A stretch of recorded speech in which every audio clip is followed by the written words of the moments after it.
New Westminster War Veterans Oral History Project. Today's date is November 7th, 2001. The interviewee is Mr. Alan Webster from the Royal Canadian Engineers. So, Mr. Webster, what is your full name? Alan Webster. And can you tell me your date and place of birth? 13th of March, 1908, Court, Talon, North Wales. And what is your marital status? I'm a widower. And what was your wife's full name? Edith Beryl Medill is her maiden name. Okay. Can you tell me a bit about your children? My children? Yeah.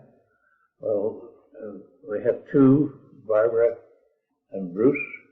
And Barbara was a phys ed teacher and a tennis coach. We retired some time ago. And Bruce is a travel agent in White Rock. Okay. Bruce is married and has two children, a girl and a boy. Okay. Where were your parents from? My father was from Liverpool, England.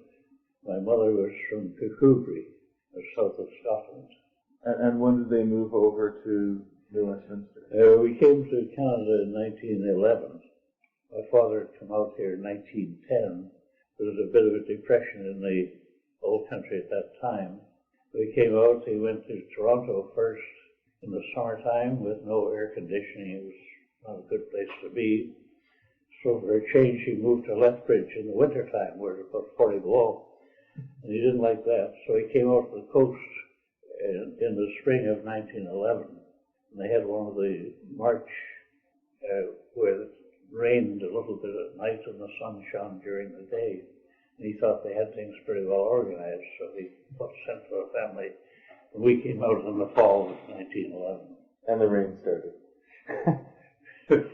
We had a lot of snow that winter. Can you tell me about the different places you've lived in up to this home here? Well, when we came out to New Westminster, we lived down on Sandringham Avenue, just off 2nd Street. And then in 1913, we moved up to Burnaby. Okay. And I lived there until when I was married in 1938 and moved back to New Westminster. And that's when you built this house? Yes. Okay. What branch of the armed forces were you enrolled in? I was in the engineers. I joined them in 1934 in the Reserve Army. And being a graduate engineer, you get a commission. Right. Okay, so tell me about your rank and position and the changes that you went through. Well, I joined, of course, as a second lieutenant and graduated and became a lieutenant in 1935 after going through the various schools. Mm-hmm. I was with the 17th Fortress Company in Esquimalt, and then I moved to Vancouver due to work, and so I became the adjutant to the 11th District Engineers. When the war came up, I transferred to the 6th Field Company in North Vancouver and went overseas with them in 1941. At the beginning of 42, I was promoted captain and transferred to the 4th Battalion Engineers. And at the end of 42, I was promoted major. Given an acting rank, and he had to serve 6 months in the school, the Engineers Reinforcement Unit. Right. And then in the spring of 1943, the battalion that I had been with, the 4th Battalion, had been broken up and became the 2 Corps Engineers with 3 field companies and a field park company and headquarters. And I was brought out of the holding unit and given command of the 8th Field Park. Mm-hmm. I stayed with them until after the war was over in 1944. Then I was transferred to command the Mechanical Equipment Company. And And I was with them until I came back to Canada in the end of 1945. Right. And so, when were you discharged then? I was discharged at the end of November 1945 from the active force. I continued with the reserve force. I formed the 22nd Field Squadron Engineers in Westminster in 1946. They were part of the 7th Field Engineer Regiment in BC. And in 1949, I was promoted to Lieutenant Colonel and took over command of the 7th Field Engineer Regiment. I retired in 1957, having reached the age limit for Lieutenant Colonels. Right. Good. That's great. So you enrolled into the reserves in 34. When did you enroll into the active service? On the 1st of September 1939, you had your choice whether you stayed in reserve or you volunteered for active service. So you volunteered then? I volunteered for active service. Okay. Why did you enroll? Well, both my brothers had been with the Army in the First World War. I was too young at that time. All my cousins in the old country were in various branches of the Army. Mm-hmm. And it was just, we did it. Yeah, just something you did, eh? Yeah. So you enrolled, when you enrolled into the active service, was that here in Vancouver then? Yes. I was, I was adjutant of the 11th District Engineers, and they were called at the same time. Right. But shortly after, the 11th District Engineers were disbanded at headquarters, and I transferred to the 6th Field Company. Right. Just moving back a little bit, now you joined the reserves, and why did you join the reserves in the first place? I suppose I'd always had kind of an idea of being in the services. Mm-hmm. As I say, I could get a commission in the engineers, and I was working at that time in Work Point Barracks. Right. The relief camps were in full operation in BC. This was in the early 30s, and they were run by the Department of National Defense. And I got a job with the District Engineers Office in Work Point Barracks in Victoria. So I was in the midst of Army engineers and one thing and another. Right. And I guess that has something to do with me deciding to go and join the reserves. Right. Okay. What did your family feel about you enrolling into the active service? Well, they accepted that was what was done. Right. You know. Was it almost like it was your duty to do that? Yeah. Yeah. Well, one of my brothers, one was living in San Francisco, and he had been at Vernal Ridge where he was wounded. My other brother was living here in Burnaby. He'd been with the artillery in the First World War. So, they expected that at least they weren't surprised when they enrolled. Right. Okay. So when you discovered that Canada declared war on Germany, what were your feelings? Well, it was expected. I think they realized that the world had changed. We were at war. Right. Civilian things were in the background after that. Right. And everybody was adapting to war. Everything was going to be different. You were going to be rationed. You were going to have this, that, and the other thing. And people who joined the Army would be expected to be sent to different places. You didn't know what was going to happen. Right. So, after you volunteered for the active service, did you go through more training after that? Yes, we took different training schools, Right. and but we were supposedly training the recruits. Okay. And since you didn't have any equipment, mainly you were training on company drill and that type of thing. So Right. Right. it was, and that kind of kept on progressing. But we always found that work interfered a good deal with training. Right. In 1940, we moved back to De Bert, where the 3rd Division engineers were going to concentrate. And it was the three field companies in the field park. The other 2 field companies were from back east, Oh, I see. 16th and 18th. And we got together in De Bert, where we had to build our own lines in there, so you couldn't do much training except troops were getting training in the trades. I see. Yeah. Yeah. It was kind of part of their training. So as an officer, were the people, the regular sort of soldiers, were they working with you then? Were they like sort of the workers, and you? Yeah. And see, they were all recruits. They came flocking in to join when the war broke out. Right. And so they had most of them had no army training or anything like that. So you had to try and fit in some army training along with all the work you had to do too. Right. Of course, you had some old Swiss from the First World War too, in there. My platoon sergeant was a graduate of the Liverpool Irish in the First World War. Oh, I see. Yeah. Yeah. So there were a few of those around. Right.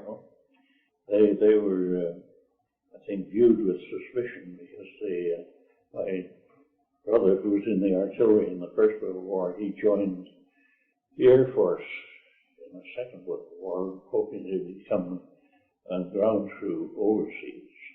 He was a machinist, so of course they made him an armorer, typical service deal. But he had his ribbon up from the First World War, so everybody thought that he was probably up to more dodges than the newcomers, Right. So we always watched them. Really, eh? So, well, they had. tell me about an average day then at one of these training camps. Well, in De Bert, we just paraded in the morning. We were in tent lines, and where we were building our huts, one thing or another, about half a mile away. So we would march over. Oh, I see. Make breakfast in our tent lines, march over to be on the job by 8 o'clock. And then it was just a matter of, we had carpenters who knew more about building huts than we did, and they more or less ran the shovel for us. Right. And it was kind of funny because De Bert was a cranberry bog, which somebody had sold to the army as a campsite, Oh, yeah. Well, you could dig down, and it was just a lot of mush underneath. Feet, eh? Yeah. Yeah. And, so I had been in, before the war, I had been with the Department of Public Works, building wharves and one thing and another, so we had to, I suggested that we should put our huts on piling, and drive piling down to the firm bed, lower down, So we did that in our lines. And the other companies from the east, they were more accustomed to different. Piling was a strange thing to them, apparently. Mm-hmm. And they put theirs on raft foundations. Oh. They dig down to where there's mushy stuff, and for each upright, they build maybe about a 4-foot square raft. It was quite interesting because when spring came there,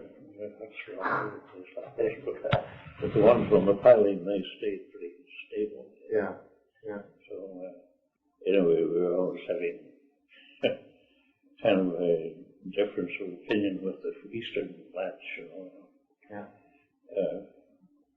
Sometimes I guess we pulled their leg. We used to talk to them about strawberries in West being cut up and sold by the pound, until somebody led a movement to have the BC people stand up, talk about BC one evening, and then shut up.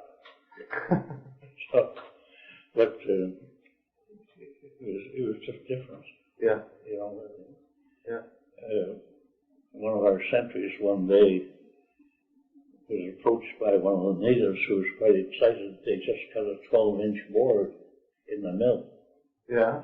And so our sentry, says, well, stopwatch. Yeah. But this was a big thing. They didn't have those kind of trees out there, Oh, I see. They'd be lucky to get a 6-inch board, Right. So it's just different. Right. And when we got to Nova Scotia, they were plowing with oxen down there. They were still plowing with oxen. Wow. Yeah. And they were quite different. We had a hard time to get them to send in their bills. I happened to be in charge of the canteen in our outfit at that time.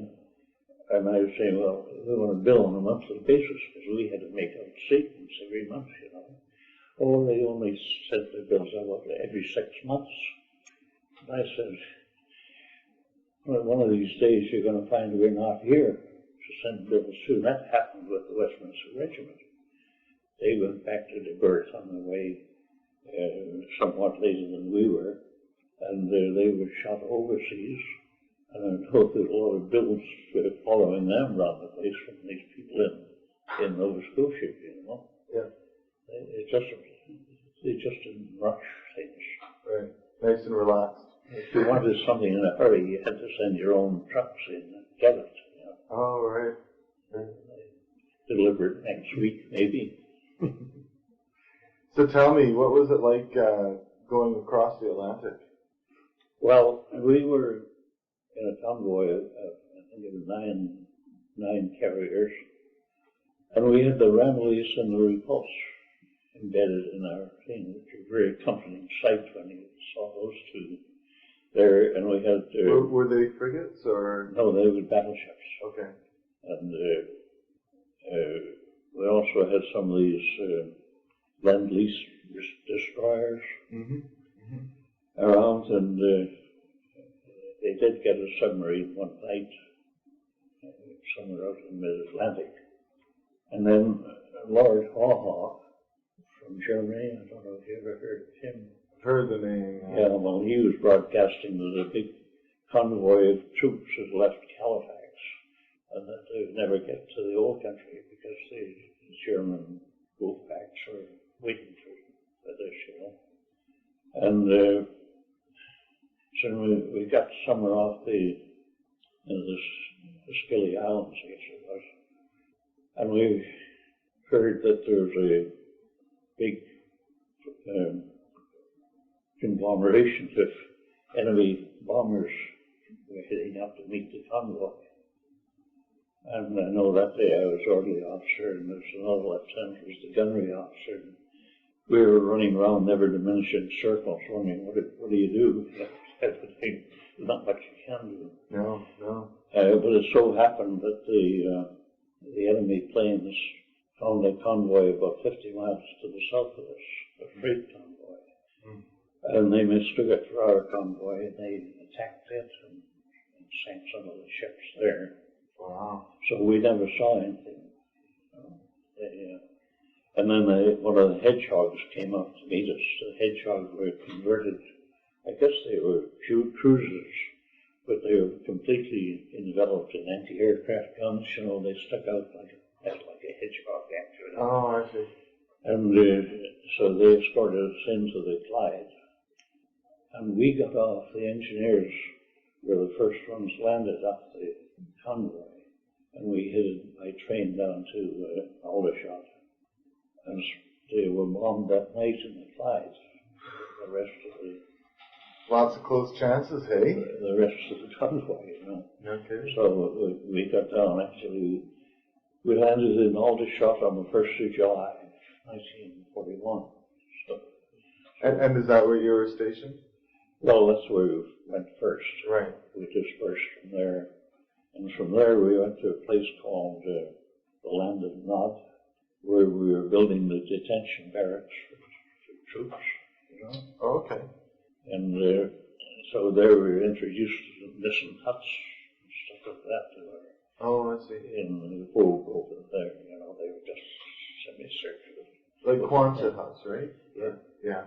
With, and of course that was the main thing you lived in from there on in.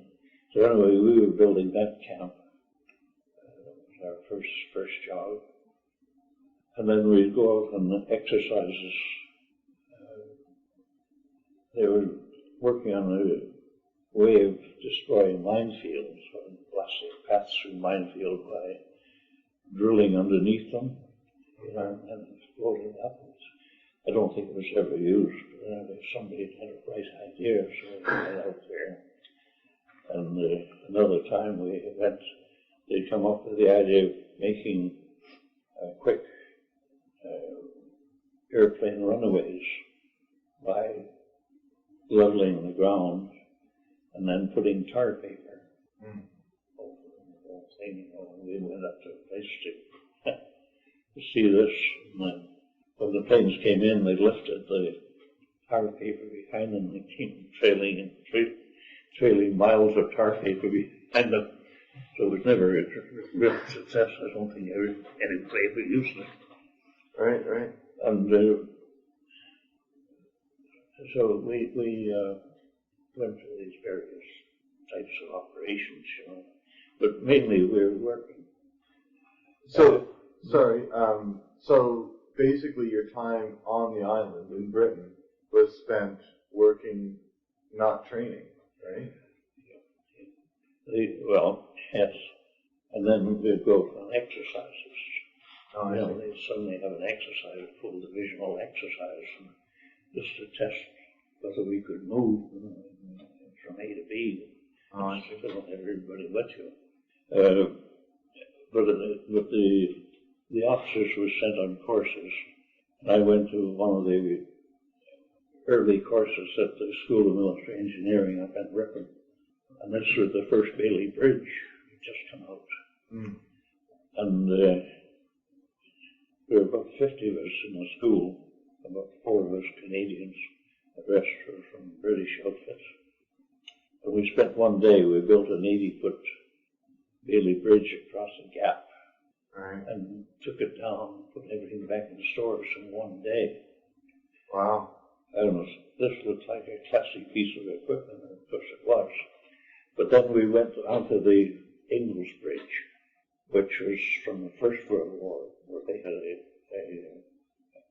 bridge which could be moved. It was like a gigantic tinker toy. Yeah, yeah. You know, it had the round things on each end, the holes where things went in and all that. Well, with the Bailey Bridge, your biggest load was a panel, which was an 8-man load. On the Ingalls Bridge, the lightest load was a 16-man load. With heavy stuff, you know, big pipes and this. And it was an awkward bridge, but we spent the next 3 weeks on the Ingalls Bridge. And so all this, was this sort of training for what was to come? Yeah. Sort of thing? Yeah, how to build bridges and equipment bridges and all that. And they also tested how quickly you could dismantle and build and move around. Is that right? Yeah, yeah. Right. One position in the Ingalls Bridge was a top pin man. Okay. And he had to straddle the top pipe, you know, and put pins in various places like that. And you had to change them about every half hour because it always tended to get squeaky by that time, riding on straddling this pipe, you know.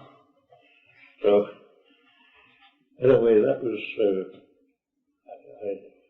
it was a heavy bridge.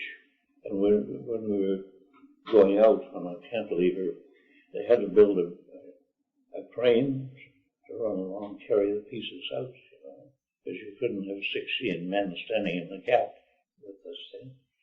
And the crane ran over my foot, broke my toe, which was a good thing because I got out of night bridging exercise because of that. But everybody thought I was in the motorcycle training. There was motorcycle courses too. Oh, I see. And most of the fellows going around with canes and limping were people from the motorcycle course, you know. So they thought I was too. Anyway, kind of funny. I just happened to come across my medical. They sent me into Harrogate to have the X-rays, and they came back with this piece of paper saying that my foot was, toe was broken, and only good for light duty. So when they came to the night bridging exercise, winding up the school, I was waving this piece of paper saying, "Light duty, light duty." I bet. So I didn't. I didn't have to go out on it. Did you ever go on leave while you were in England?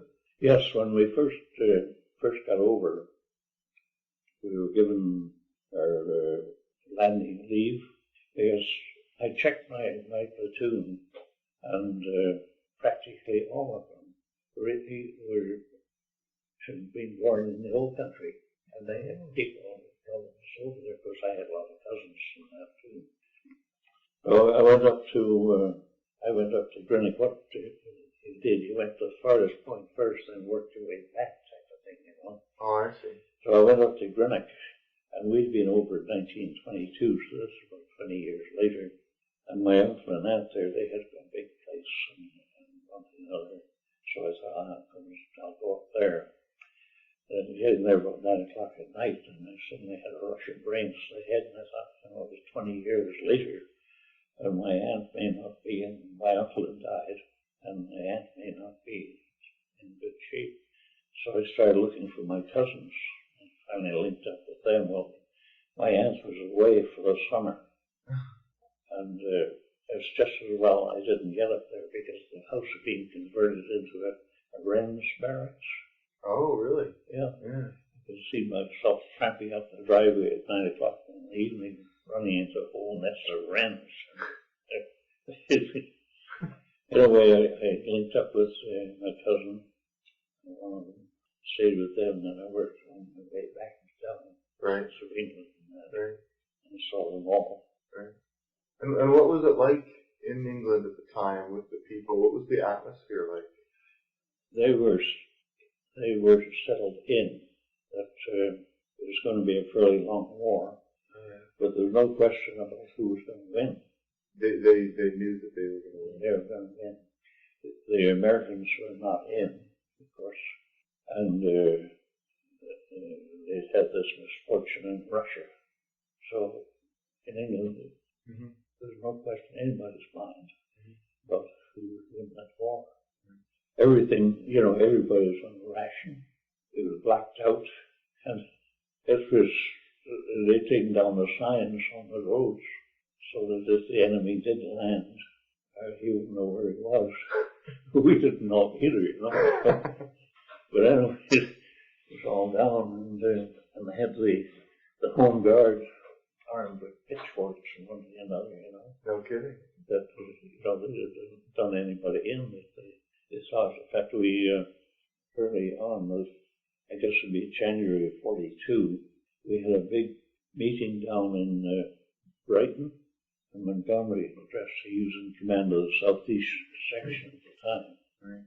And we were down there because of the possibility of invasion from France. And Montgomery was going over the whole thing, and he said somebody was asking, what do we do with prisoners? He says, there won't be any prisoners, indicating that we were not to take prisoners. Right. And of course, they came in Montgomery later in France.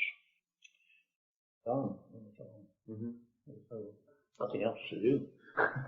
So tell me, what was it like, when did you actually go over to the continent? In 1944. 1944? Yeah. The spring, or?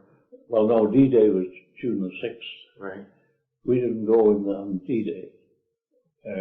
We were to be in the second wave, and a storm came up, so we delayed. We didn't get there for a month later. I think it was July the 8th that we landed. Okay.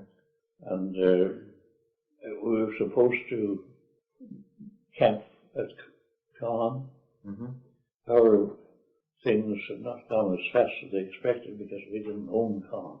Not yet, yeah. Not at that time. Yeah. In the second division, they were working on the airport down there to get that. And then we went in. The third division engineers, of course, had been working from D-Day on. They went over on D-Day. And so they were pulled out for rest, and we took over their duties. Right. As we were the same formation, see, the engineers from division, right, or and all that. There were still 3 field companies in the field park and headquarters. Okay. So we just took over. And that's when we built the first bridges across the Orne. Right. To carry on. And then at that time, we'd gone up the hill into Bossells, and the Jerrys were bombing at night at dusk. Right. Because our night fighters were still based in England. It took them 20 minutes to get over there. So Jerry would whip in and deliver his bombs, and then go back home before the night fighters could come after them. So every night at dusk they'd be over and that. And one night, the trouble with the field park, we always had to have a lot of space because we had a lot of stores and all the stuff that troops were needing. So we were camped in, I guess it had been a parade ground behind what had been a French military place. A 3-story building, and we were parked in the lead of this building. And the petrol convoy came in one night just before dusk, and they camped just behind the building, tight. And Jerry came over that night, and he got one of the petrol lorries, the first crack, the flame shooting up in the air about 50 feet, Okay. So that was money for old rope for these fellas. They were just bombing all over the place, Yeah, yeah. And I lost a raincoat that night. Fortunately, I wasn't in it. One of our chaps got killed that night. And I usually worked I'd have an advanced headquarters with the stores officer, and the main company with the 2IC would be back doing whatever they had to, making things usually. And so the stores officer and I were camped in what had been the old cells of this army barracks, And Fraser, the stores officer, had assured me that this cell was a good place, with a concrete roof and everything.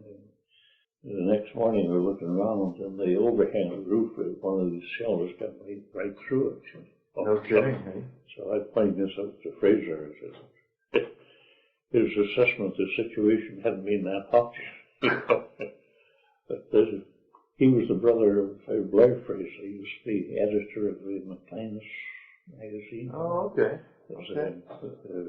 From Sydney, Nova Scotia. So anyway, it was nothing like the First World War. Right. Where the fellows were in trenches and mud and all that kind of thing. We would nip up for an operation, and you might be on Toftle for 2 or 3 days, but then you went back to your village where it wasn't that bad, Right. So sometimes, some places, Haysbrook, we saw the traces of the old trenches from the First World War, You see them going along across the fields. So after you built your first bridge, where did you move on from there? One of the things I was trying to find out. I went back to Ottawa a few years ago, and I went down to the place where they got the history of all this stuff, and I drew our daily diary of my company. Right.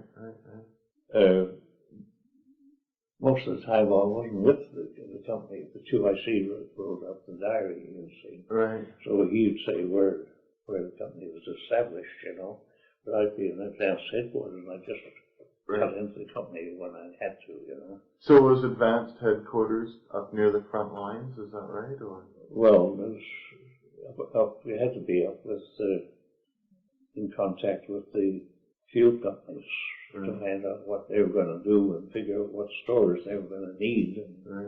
And if you didn't have them, you had to steal them someplace, you know.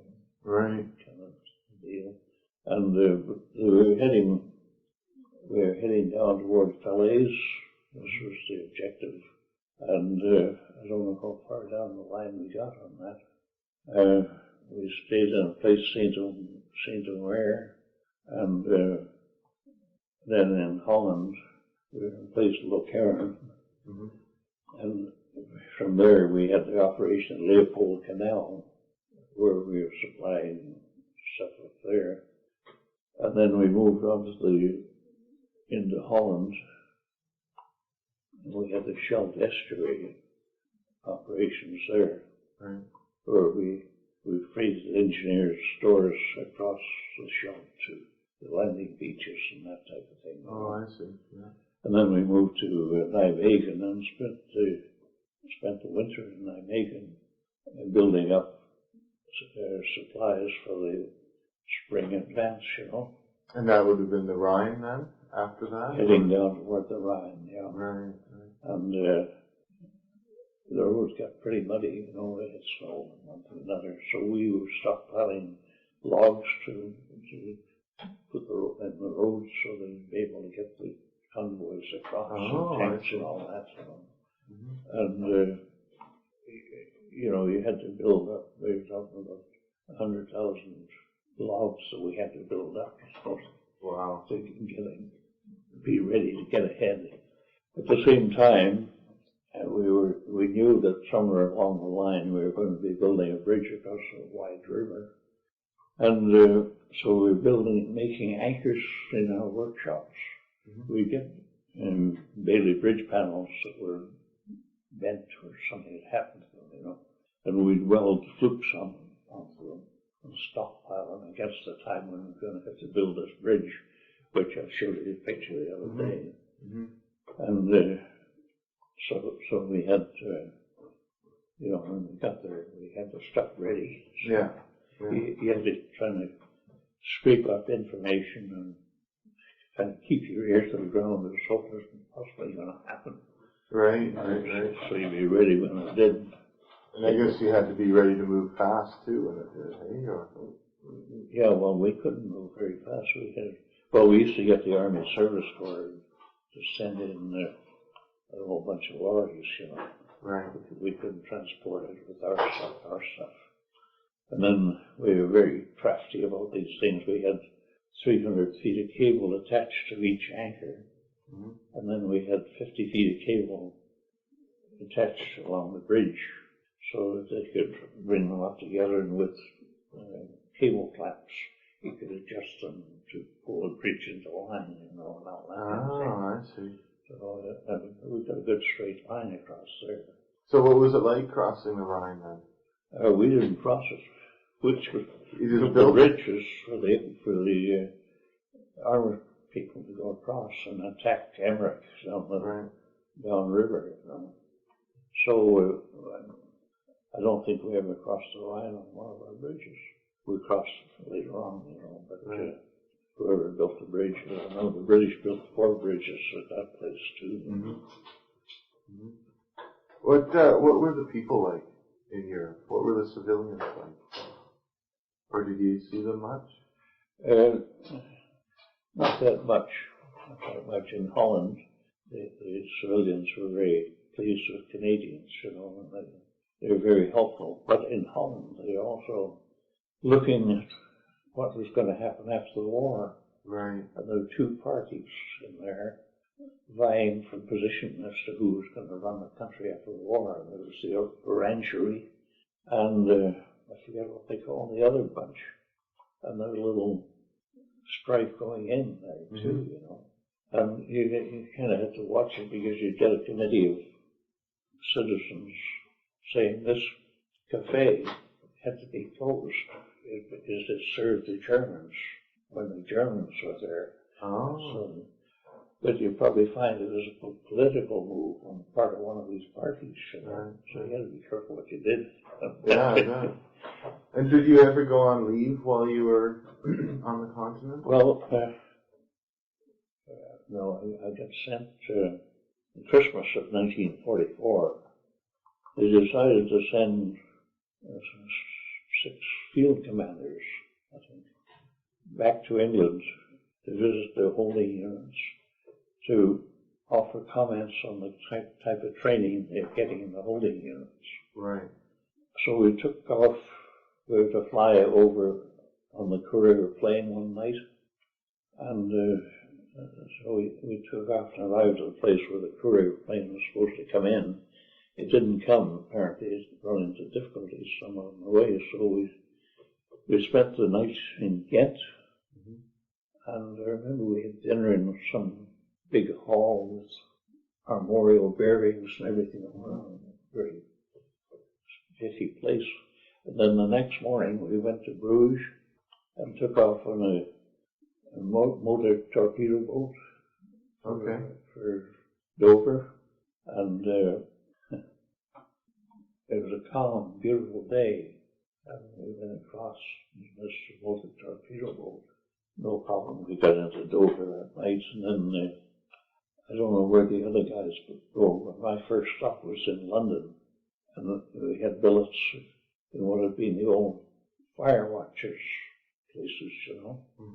I had a bedroom with an iron cot in it, and a grate with a little bunch of coals in it, you know. And there was an old Edgar Wallace novel there, which had been half torn out. I guess the other half was used for a fire or something, you know. So then the next day I went down to our holding unit, and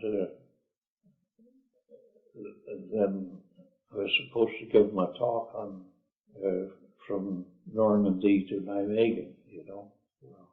I was too interested in that, you know. So I ran through in about 10 minutes, you know, just cutting on what engineering operations were.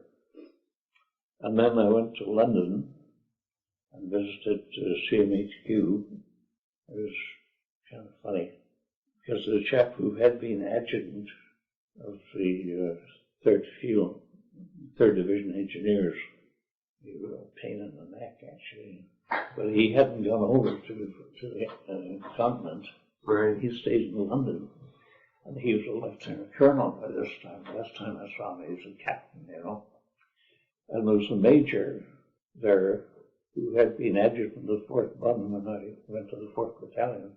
He was now a major. And the two of them were busy amending King's regulations in Canada, pasting the regulations into them, you know. And they, on top of that, they got extra pay for having to live in London, you know. So I said, well, if there are any vacancies, I said, I can paste. Much easier than being in the battlefront. Yes. So anyway, I left there, and then when we were going back to the continent, we started off on a British torpedo boat from Dover, and it was quite stormy. So we came out, you know, the British Navy was full speed ahead, damn torpedoes type, you know. So we went out into this gale in the channel, and they stove a rib in the boat. So they turned around and came back into Dover, and we were moved to Folkestone to get the cross-channel package, you know.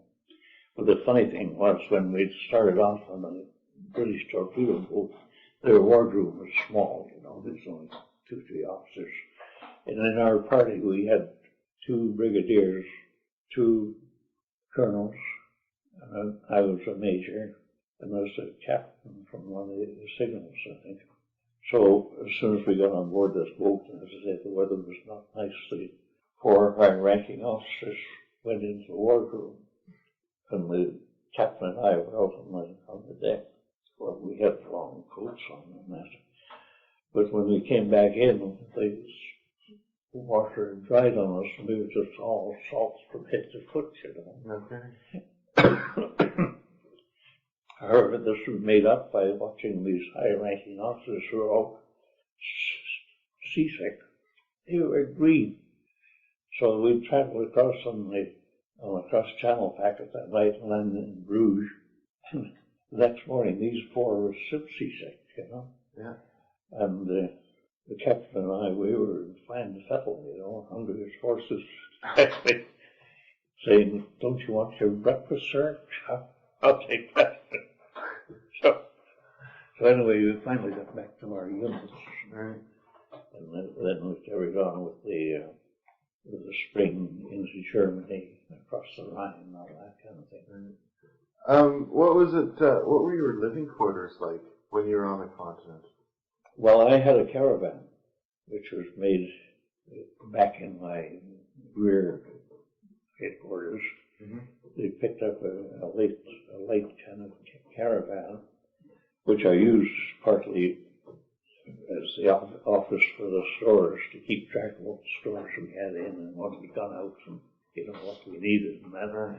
And then at the other end I had my bed and a table, and I had talked to my mechanical equipment section and said if they were any good, they'd be able to devise some kind of a heating element to hitch under we had portable generators, which they could hitch on that, so I wouldn't be suffering from a cold.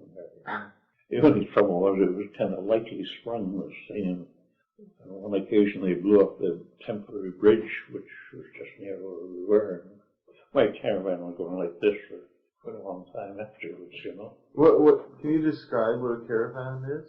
Well, it was just these recreational vehicles. Oh, I see. Only a very unimproved model. You know? Yeah. It was just a cover. All right. So you lived right in the vehicle then? Yep. Yeah. Oh, yeah. But it was kind of funny. We got there, you know, the Operation Market Garden had gone on when they had all the trouble. And Megan and the paratroopers, the support troops didn't come up because of the weather and everything.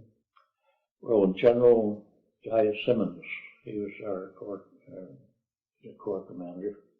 He sent down a message to be posted,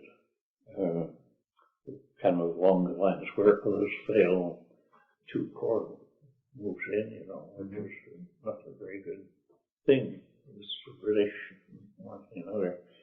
And this was a pretty great sign on plywood. I think it was probably a 4x9. And we had quite a time posting this, putting in posts and getting this up and all thing on. Well, the British who suffered the losses in my Megan were quite nasty about all this, you know. Yeah, yeah. So I had a rap on my caravan door one afternoon. Some staff officers were there saying, it was my name, Webster, and did I command this unit? And and we're the unit that put the sign up on the bill there. Yep. Well, there's a lot of fuss going on about that, and it looks as if probably I'd be getting sent back to Canada about this and deprived and all that. And I said, well, now, just a minute. I said, here is a piece of paper from General Guy Simmons putting the wording that's to go on this sign. Right. You know? I said, don't take it, I'll just hold it and you look at it, you know. So this kind of shot them down when they departed. I didn't hear anything more about it, you know. Yeah, yeah. But it was... Did the people just feel that it was, you know... It was not. It was a very insensitive thing to put out there, you know. Yeah. And, but they have some floating bridges, floating pontoons across the river up there, which had open cockpits. Mm-hmm. And they were having trouble with them sinking, you know, with the waves on the water and one or another. So we had to go up and build hatch covers for all these openings, you know. Mm-hmm. So That's the kind of work we had to do. We had good carpenters, you know. So you just send up your sergeant carpenter and say, well, figure out what's to be done and get the measurements and come back. And then I'd borrow some carpenters from field companies and just do an assembly line job, you know. We'd have to make maybe 50 or 60 of these things, you know. So that, you know, we do that, and we had to maintain a cable across the, what was it, the wall, river, branch of the Rhine, and we had to maintain this so that the Jerry's couldn't float log mines down and blow up we had a floating bridge across there too. Right. They did get one through and blew the bridge up one night. And they attach a mine to the log, is that right? Yeah. And then just send it down the river? Yeah. I don't know how it got through. Never did find out. Whether they cut the cable on our upstream thing. And then the Jerry's blew the dikes so that the land between Nijmegen and Arnhem was flooded. So we were rushing out barber poles. They were 6 foot high and they're painted 6-inch bands, white and black, you know. And to put them along the road edges so people knew where the road was, you know. Oh. This kind of thing there. Right. It all happened in a hurry, you know. Right. And we used to make all signs for the roads, you know. Diamond route up and diamond route down and all the various routes and that. It was kind of funny, our CRE, he had us in one night and he was complaining. He said, he was needling me. He says, these signs that were going up, we're making thousands of these things, you know. And he said, you got to give credit to the Oval Corps for producing these signs and that. And then the adjutant is just like about a play in elementary school. The adjutant said, no, sir. He said, Field Park, make those signs. You'd see, I said, oh, is that right? How come their tax sign isn't on that? The tax sign was 3 different colors, and our tax sign was the 34 on a blue and white background. It meant these signs, we were trying to rush them all through. So we have to rush them through and put a coat of paint on. Dry them out. We had heaters arranged to dry them out. Come back with the diamond on. And, you know, get that. Well, if we had to put our tax sign on, it meant 3 more passes through there. The production would go down, you know.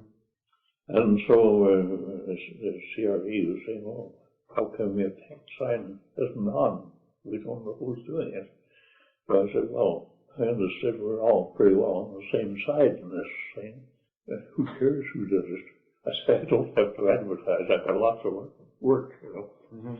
And so we were fixing up a caravan for the CRE and converting it so we could be more comfortable, you know. And the doorway was kind of low, going to bumpy head on it from time to time. So we put a tax sign just above the doorway so we could think of us when he banged his head. Anyway, we had, you know, our brighter moments. I bet you did, yeah, I bet you did. What was the eating arrangements like? Have you ever heard of M&V? No. Meat and vegetables. Right. And we got a lot of that. And it smelled good. You know, you come in and you go, boy, there's smelling good dinner, you know.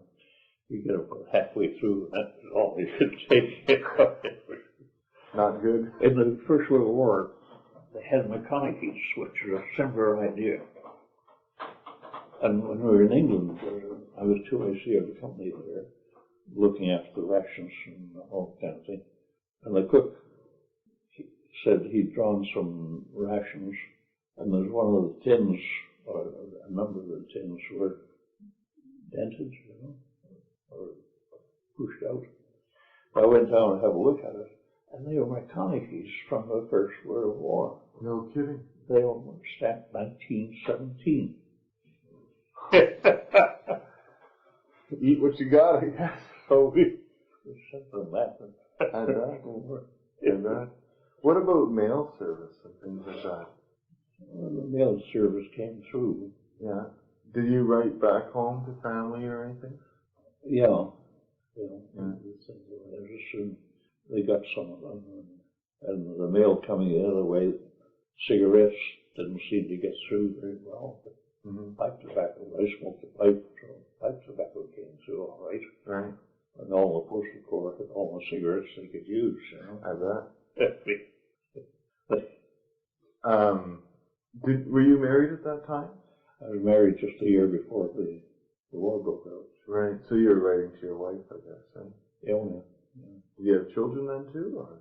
She was here. Yeah, but did you have children as well? No. No, our children are post-war. Oh, okay. Right. Baby boomers. Yes. We were married on the 29th of June, 38, you see. Yeah. And moved in here. And this was all in the garden and everything my wife's doing, because we had to clear the stumps off the lots to build a house. Right. They'd been logged over, but the stumps are still here. Right. They had a man doing that. Well, it was pretty rough when I left. And my wife, she did all the landscaping during the war. So when you got back, it was except for the boulevards, we did that. But as soon as we got back, the first week I was back on the 25th of October, and I was mowing the grass.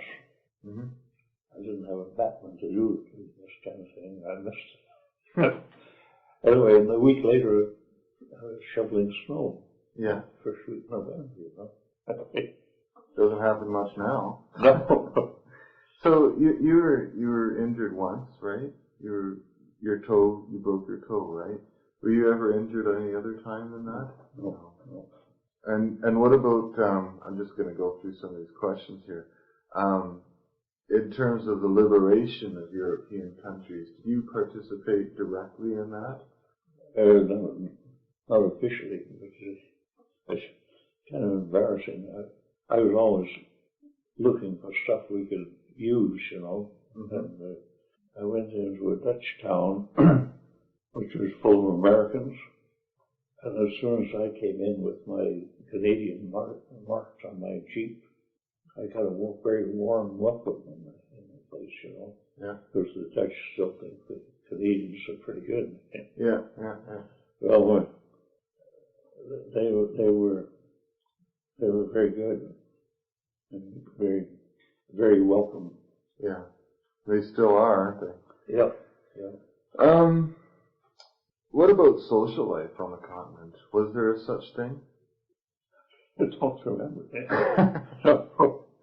Our social life mainly was playing poker and shooting craps when they had time. Right, with the other officers kind of thing. Yeah. Oh, I see. What about friendships? Did you develop strong friendships in the service? Not really.